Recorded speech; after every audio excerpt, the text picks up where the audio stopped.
Shri K N Gopinath, എന്താണ് ഈ സമരം രാജ്യത്ത് മുമ്പോട്ട് വെക്കുന്ന സന്ദേശം? എന്തൊക്കെയാണ് തൊഴിലാളികൾ നടത്തുന്ന ഈ പ്രക്ഷോഭത്തിൻ്റെ രാഷ്ട്രീയ പ്രാധാന്യം, ജീവിത പ്രാധാന്യം? ഇവിടെ കോൺഗ്രസ് കേരളത്തിൽ സ്വീകരിച്ച സമീപനം തൊഴിലാളി വർഗത്തിൻ്റെ രാജ്യത്താകമാനമുള്ള കൂട്ടായ്മയ്ക്ക് വിഘാതമാണോ?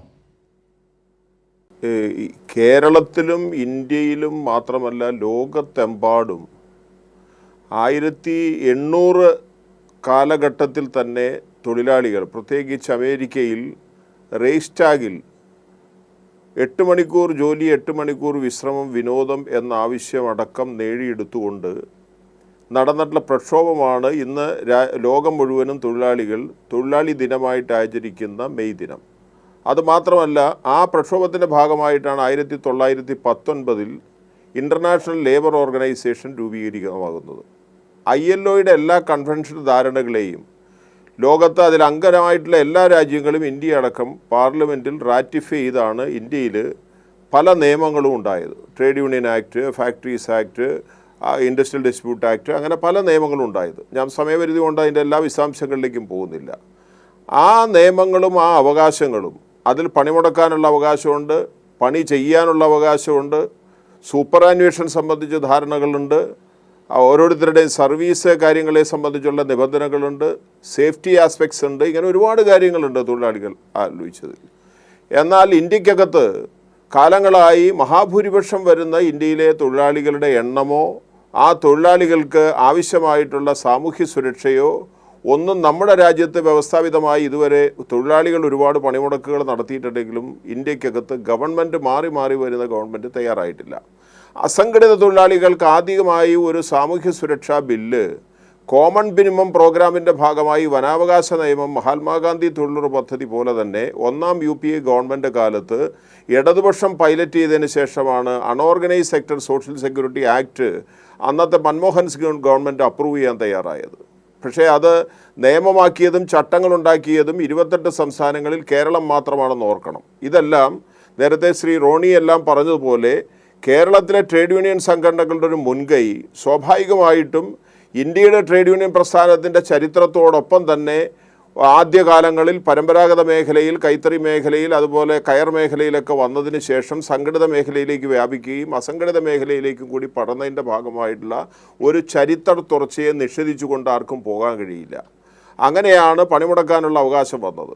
ഞാൻ നേരത്തെ ഈ കൈരളി വളരെ പ്രസക്തമായി ഇന്ന് ചൂണ്ടിക്കാണിച്ചൊരു പ്രധാനപ്പെട്ട പ്രശ്നമുണ്ട്.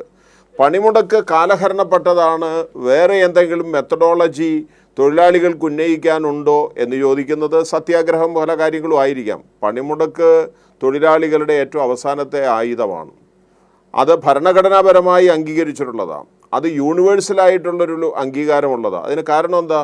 തൊഴിലാളി എന്ന് പറഞ്ഞാൽ ശ്രംശക്തി നീതി ബില്ല് എന്ന് പറഞ്ഞുകൊണ്ട് 2025 BJP കൊണ്ടുവന്ന ചാതുർവർണ്ണ്യത്തിൻ്റെ തുടർച്ചയായി തൊഴിലാളികളുടെ തൊഴിൽ എന്ന് പറയുന്നത്, അധ്വാനം എന്ന് പറയുന്നത് ഒരു ധർമ്മമാണെന്ന് കണക്കാക്കുന്ന കൺസെപ്റ്റ് അല്ലാതെ തൊഴിലാളികളുടെ അധ്വാനം എന്ന് പറയുന്നത് അത് വിലയ്ക്ക് വാങ്ങുന്ന മുതലാളി അതൊരു ചരക്കായി കണക്കാക്കുമ്പോൾ അതിലൊരു കൂലിയുടെ കണ്ടൻ്റ് ഉണ്ട്.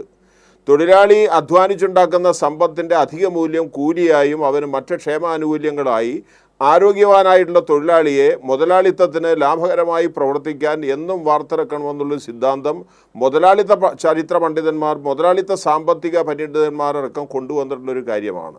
അതനുസരിച്ചുകൊണ്ട് തൊഴിലാളി ധർമ്മം കൊടുക്കലല്ല അധ്വാനം എന്ന് പറയുന്നത്. അവൻ അധ്വാനം വിറ്റാൽ അതിനാവശ്യമായിട്ടുള്ള കൂലി അവന് വാങ്ങിക്കുകയാണ്. കൂലി ഏതാണ്ട് മുതലാളിമാർ അറിഞ്ഞ് ദൈവം പ്രസാദം കൊടുക്കുന്ന പോലെ പ്രസാദം കൊടുക്കുന്നൊരു കൺസെപ്റ്റ് അല്ല. അതിലേക്കൊക്കെയാണ് ഇന്ത്യ രാജ്യം മാറുന്നത്. അതിനിണങ്ങുന്ന വിധത്തിലാണ് L&Tയുടെ ചെയർമാനായിട്ടുള്ള സുബ്രഹ്മണ്യം, അതുപോലെ തന്നെ നാരായണമൂർത്തി അടക്കമുള്ള ടാറ്റ, ബിർള, അംബാനി, അദാനി അടക്കമുള്ള കോർപ്പറേറ്റ് മുതലാളിമാരുടെ BJPയുടെ അതേ ശബ്ദത്തിൽ പ്രതിപക്ഷ നേതാവ്, നിർഭാഗ്യവശാൽ അദ്ദേഹം അഭിനവ കോൺഗ്രസിൻ്റെ നേതാവാണെന്നാണ് സങ്കല്പം.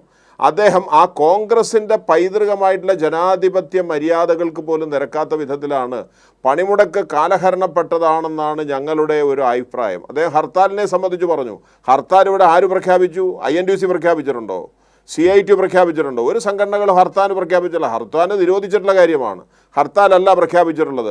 പണിമുടക്കാൻ എല്ലാ തൊഴിലാളികൾക്കും അവകാശമുണ്ടെന്ന് വെച്ചാൽ സംഘടിതമായ കമ്പനികളിലുള്ള തൊഴിലാളികൾ മാത്രമല്ല, ബാങ്ക്, ഇൻഷുറൻസ് സ്ഥാപനങ്ങൾ, പ്രതിരോധ മേഖല, സിവിലിയന്മാർ, നേവൽ സിവിലിയന്മാർ, ഇങ്ങനെയുള്ള വിവിധ വിഭാഗം ആളുകളും അസംഘടിത തൊഴിലാളികളും അനൗപചാരിക മേഖലയിലും പരമ്പരാഗത മേഖലയിലും നിർമ്മാണം, അങ്ങനെയുള്ള ഒരുപാട് കാറ്റഗറി, ഇപ്പോൾ ഗിഗ് പ്ലാറ്റ്ഫോം അടക്കം പണിമുടക്കുകയാണ്. റഷ്യയിൽ നിന്ന് എണ്ണ വാങ്ങാതെ അമേരിക്കയുടെ എണ്ണ സീറോ ഡ്യൂട്ടി കൊടുത്തുകൊണ്ട് ഇന്ത്യയിലേക്ക് ഇറക്കുമതി ചെയ്യുന്ന തട്ടിപ്പും ഡൊണാൾഡ് ട്രംപും നരേന്ദ്രമോദിയും തമ്മിലുണ്ടാക്കിയിട്ടുള്ള കരാർ, ഞാനതിനെ ഇന്ത്യ US കരാർ എന്ന് ഞാൻ നിർഭാഗ്യവശാൽ വിളിക്കുന്നില്ല. കാരണം എന്താ വെച്ചാൽ വ്യാപാര മന്ത്രി ആ കരാറിൻ്റെ ഒരു രൂപീകരണത്തിന് വേണ്ടി 4-5 മാസമായി അമേരിക്കയിൽ പോയി ക്യാമ്പ് ചെയ്ത് പ്രവർത്തിച്ച ആളാണ്. ഇന്ന് അദ്ദേഹം പറയുന്ന ഈ കരാർ ഞാൻ കണ്ടത് തന്നെ ഇപ്പോഴാണ്, അതിൻ്റെ വ്യവസ്ഥകൾ എന്താണെന്ന് അറിയില്ല എന്ന് പറഞ്ഞ് കൈമലത്തുക. അപ്പോൾ അദ്ദേഹം ഉത്തരവാദിത്വം ഏറ്റെടുക്കണമെങ്കിൽ പീയൂഷ് ഗോയലിനേക്കാൾ വലിയ ആളായി നമ്മൾ മാറേണ്ട കാര്യമില്ലല്ലോ. അതുകൊണ്ട് അതിൻ്റെ ഉത്തരവാദിത്വം നമുക്കില്ല. അതുകൊണ്ട് ഞാൻ പറഞ്ഞ മോദി ട്രംപ് കരാർ സീറോ ഡ്യൂട്ടി ആയിട്ട് കാർഷികോൽപ്പന്നങ്ങളടക്കം അമേരിക്കയിൽ നിന്ന് ഇന്ത്യയിലേക്ക് കൊണ്ടുവന്ന് ഇമ്പോസ് ചെയ്യുന്ന അടക്കമുള്ള പ്രശ്നങ്ങൾ വരുമ്പോൾ ഈ സ്വകാര്യ മുതലാളിമാർ കാർ ഓടിച്ചിട്ടെന്ന് ചില ചാനൽ ചർച്ച ഞങ്ങൾ പത്രസമ്മേളനം നടത്തിയപ്പോൾ പറഞ്ഞു. ആ പത്രസമ്മേളനത്തിൽ ചോദിക്കുകയുണ്ടായി, സ്വകാര്യ ആളുകൾക്ക് അത്യാവശ്യമായിട്ട് വായുഗുളിക മേടിക്കാൻ പോകുന്ന ആവശ്യമല്ലല്ലോ, സ്വകാര്യ മുതലാളിമാരുടെ കാറുകളിൽ അല്ലെങ്കിൽ അവരുടെ വാഹനങ്ങളിൽ പച്ചവെള്ളമല്ലല്ലോ ഒഴിക്കുന്നത്, അതിന് പെട്രോളും ഡീസലും അല്ലേ. അതിനൊക്കെ വില കൂടിക്കഴിഞ്ഞാൽ അവരുടെ ഭാഗത്തുനിന്നും വാഴ നനയുമ്പോൾ ചീരയും നനയും എന്ന് പറഞ്ഞിട്ടൊരു സഹകരണം ഉണ്ടായിട്ടുണ്ട്. അതിൽ പ്രതിപക്ഷത്തിനും കോൺഗ്രസ് പാർട്ടിക്കും എന്താണ് ഇത്ര കണ്ണഞ്ചി പോകാനുള്ള കാരണം എന്താ? അദ്ദേഹം പറഞ്ഞു, റോണി പറഞ്ഞു, കൃത്യമായി ലേബർ കോഡിൻ്റെ ഭവിഷ്യത്തുകളെ സംബന്ധിച്ച് അതിൻ്റെ ഇംപ്ലിക്കേഷനെ സംബന്ധിച്ചൊക്കെ പറഞ്ഞിട്ടുണ്ട്.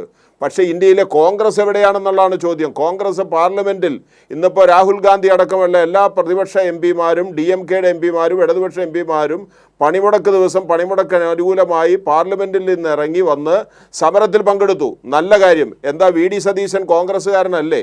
അദ്ദേഹം പണിമുടക്ക് കാലഹരണപ്പെട്ടു എന്ന് പറയുന്നത് കോൺഗ്രസിൻ്റെ നിലപാടാണോ? അതോ അദ്ദേഹത്തിന്റെ നിലപാടാണ്? നാളെ കോൺഗ്രസ് പാർട്ടി അത് തുറന്നു പറയണം.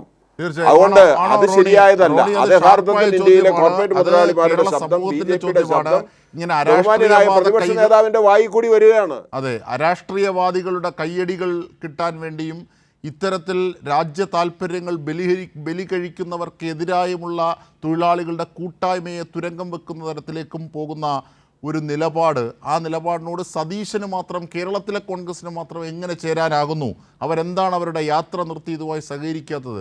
രാഹുൽ ഗാന്ധി അടക്കമുള്ളവർ ഇന്ന് ലോക്സഭയിലും രാജ്യസഭയിലും ഒക്കെ നാം കണ്ടതല്ലേ, ഖാർഗെയും ഒക്കെ.